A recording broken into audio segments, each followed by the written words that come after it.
Hello everyone. Today we're going to be discussing the Indian Accounting Standards, also known as INDES. So today we'll be taking up the Indian Accounting Standard 1, which is basically about the presentation of financial statements. Now before we progress any ahead, it's my kind request to all of you, if you could please just like and subscribe to my channel, like my video, subscribe to my channel and turn the notifications on, and if at all you like it, then please share it to other people.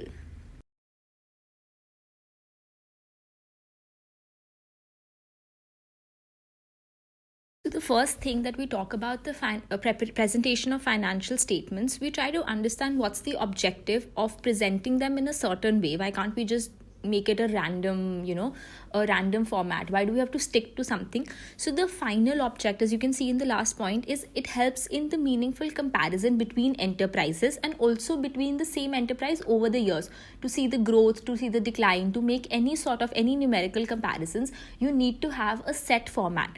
So financial statements should be compatible with the statements of previous years. Obviously that's the only way you can compare the change over 2 years, and they should also be compatible with the statements of other entities, and only if that is the case will it be easier to compare.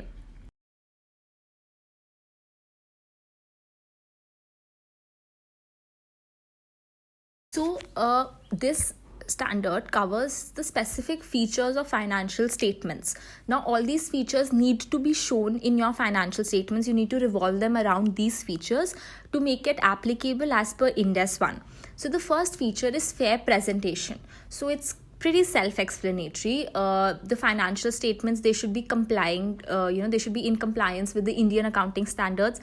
The disclosures should be provided, and the financial statements should be reliable, comparable and relevant.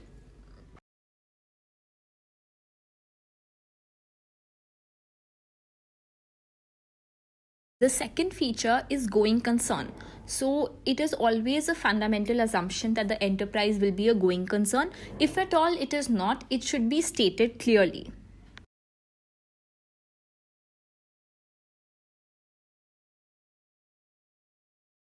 The third feature is accrual basis of accounting.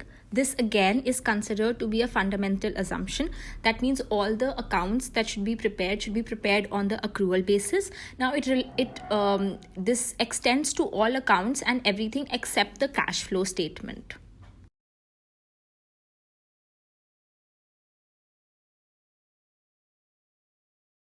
The next feature revolves around materiality and aggregation. So financial statements need to disclose items that can influence economic decisions. Obviously, that's the basic reason why we create financial statements. Now, each material class of similar items need to be presented separately.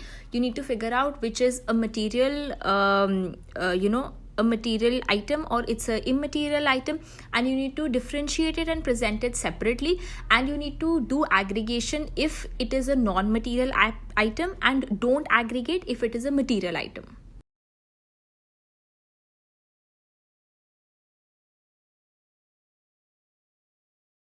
Now we're going to be talking about offsetting. So offsetting is when you offset like an asset with a liability, or like an income with an expense, or anything of that sort. But it's said as per INDES 1 that assets and liabilities, incomes and expenses should not be offset unless explicitly permitted by an Indian accounting standard.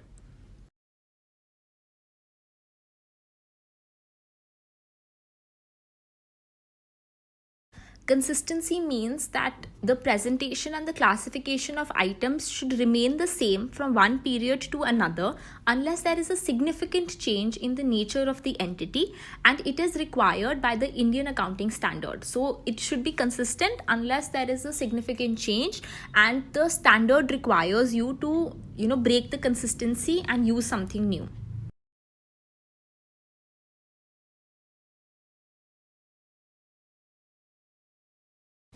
When we talk about frequency of reporting, as per this accounting standard, financial statements need to be reported at least annually. Now, when there is a change in the end of the reporting period and it leads to a period either shorter than or greater than 1 year, then The reason for using a shorter or a longer period, first point. Second point, the fact that the amounts presented in the financial statements are not entirely comparable. These 2 points should be clearly mentioned, because obviously you cannot compare a 12-month period with a 15-month period or with a 9-month period. That's why any change like this should be clearly mentioned.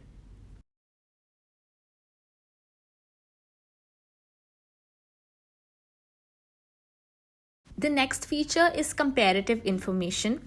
So it is said that an entity shall present as a minimum comparative information. It should present 2 balance sheets plus 2 statements of P&L plus 2 statements of cash flows plus 2 statements of changes in equity plus related notes. So at least for a comparison to be made between 2 entities, at least this is the basic information that needs to be provided.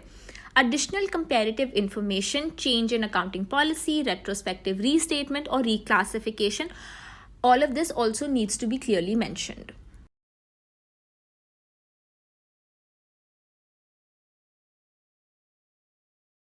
Now, when we talk about the presentation of financial statements, there is a clear distinction that needs to be made between current and non-current assets. So, because it's obviously a very important part of the balance sheet. So if I talk about any asset that is classified as current when any of the following criteria is satisfied, even if just one of these 4 criteria is satisfied, then the asset is considered to be a current asset. The first criteria is that the enterprise is expected to realize the asset or intends to sell it or consume it in its normal operating cycle. That means the asset is made for, or like purchased for, produced for the sake that it needs to be consumed or sold, or like it needs to realize the asset in its operating cycle. Second point, it holds the asset primarily for the purpose of trading. Now, person who's a trader of goods, he purchases goods only in order to sell them. So for him, goods will be considered as a current asset. It expects to realize the asset within 12 months after the reporting period, or cash/cash equivalents which are not restricted in use. So any random cash lying in the office or something, whichever cash or cash equivalent has no restriction, that is also considered to be a current asset. So if any of these 4 criteria are met, the asset is a current asset. Otherwise, all other assets are classified as non-current.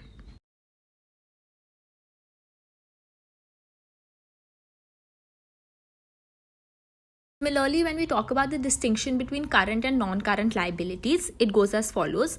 Liabilities classified as current when any one of the following criteria are satisfied. Again, 4 points, any one needs to satisfy to make it a current liability. First, the enterprise is expected to settle the liability in its normal operating cycle. Second, it is held primarily for the purpose of being traded.